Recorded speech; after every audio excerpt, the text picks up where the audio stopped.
Hey everybody, welcome back to the channel for another video. Today we're going to be looking at the road course layout for Daytona. Bit of a track preview, I guess.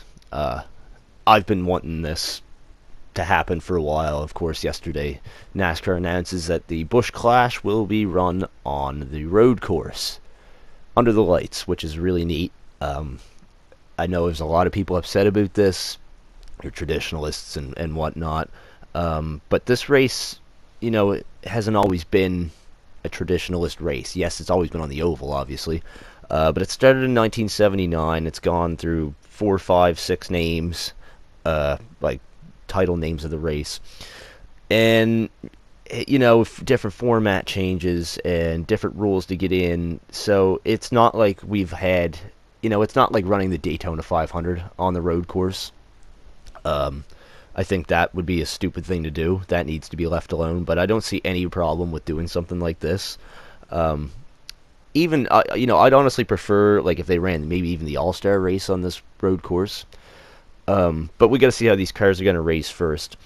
Now, next year we obviously have the Gen 7, I guess, whatever. The next gen car is going to be what we're going to run the whole season. But for the Busch Clash, they're going to run the current car, which I think is a smart idea, because we all know how road course racing can go, especially if it's like an exhibition race. So there's probably going to be a lot of torn up equipment, and if you're, you know, when you have a brand new car, there's not a lot of parts and pieces laying around. You don't have backup cars necessarily. So, you know, why waste a new next gen car if you don't have to, if you can just run last year's stuff? So I think that's a smart move on NASCAR's part, and obviously they're doing a lot of these changes like the single lug, which we're not getting into, to save teams money and stuff like that. So with that said, let's jump on into this. Now I just want to get this out of the way right off the bat. We're not running, I mean, this is as close as I can get to what they're going to run. So we have 750 horsepower in this car. It's 2016-ish spec car, as opposed to the 550 horsepower that they currently have. Now I know this is under the lights, but I'm just gonna run a lap in the day here just so you can really see everything. Not that this place is really that poorly lit, but you know, daytime is just better visibility, whatever. So I had never run a stock car around here before, but I found it kind of interesting because I've run a lot of endurance races here. I really love the 24-hour race. So I don't know, I just never really ran a stock car here. I never had a platform to really run a stock car here. And I've said before in previous videos, I'm not a huge fan of this particular car in this game, the tire model and just the handling of it. You feel like you're on ice a lot of the time.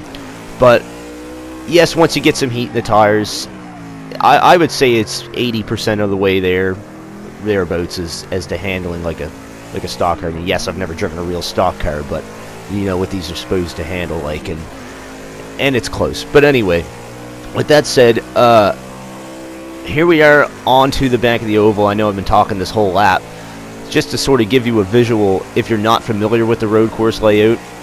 I don't think this is necessarily a really challenging racetrack. There's not a lot of corners to it, but there's a lot of heavy braking zones, sort of like Indy. I think Indy's more of a technical course than this one is. But this is a really fun place to race, and I think these cars are going to put a really good show on here. Alright, now as you can tell, of course, we're not running the digital dash, obviously. It's a 2016 spec car. I honestly prefer the analog gauges myself, but I kind of like that old school stuff, so that's just me. Anyway, so we touched the wall on the exit of NASCAR Turn 4 and hit the start-finish line to start our lap at Daytona. Got to look at the inside pit wall, brake a lot earlier than you would in an IMSA car. Downshifting, going to be easy to lock up the right front tire, which you don't want to do, and get yourself a nice launch here through this tight section, which is Turn 2. Clip the curb. Not high curbs like the Roval has either, unless they're going to put in higher turtles, which they might. In through Turn 3, the horseshoe now. A long right-hand corner. Use all the pavement you can on exit. Get a good launch here to go into Turn 4, which is flat out in an IMSA car, but not in these stock cars, I don't believe. It's a good place to actually run wide into the grass. In through turn 5 now, similar to the horseshoe. It's a little bit different exit. It's an exit I think might catch some people out, as it feels like the corner goes forever, and the cars gonna want to go to the grass on the exit there. On the throttle for a quick second and heavy braking again. Another opportunity to pass. Go through turns 6 and 7. Not a really rough transition onto the oval, which is NASCAR turn 1. Really not that aggressive. I find the Roval's a little more aggressive than this transition is. And again, we're not going to be going as fast here as you would typically, obviously. Different rear end gears and such. So the car is going to be going much slower than it normally would on the oval. Into the bus stop chicane now, turns 10 and coming into 11. Not a lot of lights back here. They're going to have to do something about that, because obviously these cars don't have headlights. So pretty difficult to see and hit your marks back through there. Again, curb's not really that tall and not really anything like the Roval is through there, unless they choose to put higher curbs in, but I don't really think they should. Anyway, off of turn 13, which is the final corner, NASCAR turn 4, and that is a lap at Daytona under the lights. It's a busy lap, but like I said before, it's really not that technical, I don't think. But some changes that I think that you're going to see, and I don't know if they're going to do this or not, but this is what the pit wall looks like, and pit exit looks like with the IMSA style setup, or whatever your international road course setup. I don't know if they're going to change this, because I know they plan on running speed weeks in 1 week, and you can see the difference here for pit wall. I think they're going to have a hard time setting this up and tearing it down a lot, because Xfinity's not going to be running this. Trucks aren't going to be running this, so I'm not sure how they're going to approach that.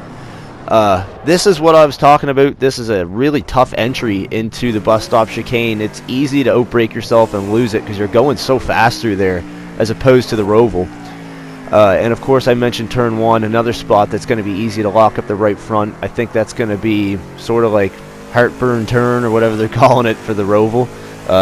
It's a really, really fast, it's just an awkward corner to go through, as well as this one. You just feel like you're in the corner forever here. It's not really like turn 3 where you have that, you have a little runoff to use. I find here it's really easy to slide the nose off the corner into the grass. And lastly, I don't think pit road is really going to be any different for these guys on entry. Like I said, the exit is obviously different, but entry, it should be easier if anything, because they're going to be going a lot slower.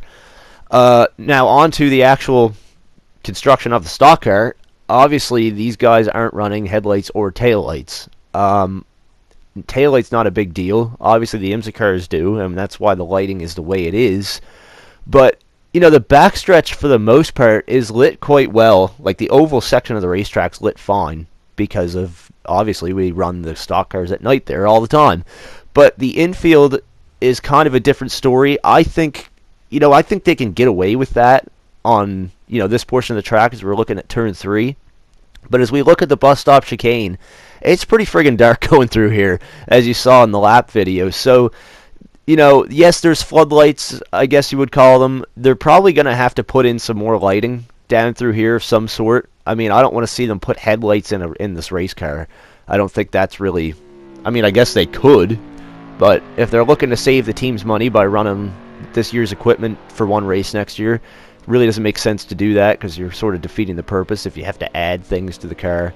So obviously the smarter, cheaper, more efficient way to go about it would be putting more lights down on the racetrack. So I love this concept of running this track. I think personally I would rather see the Busch Clash stay the way it is and maybe run the All-Star race on the road course here at Daytona.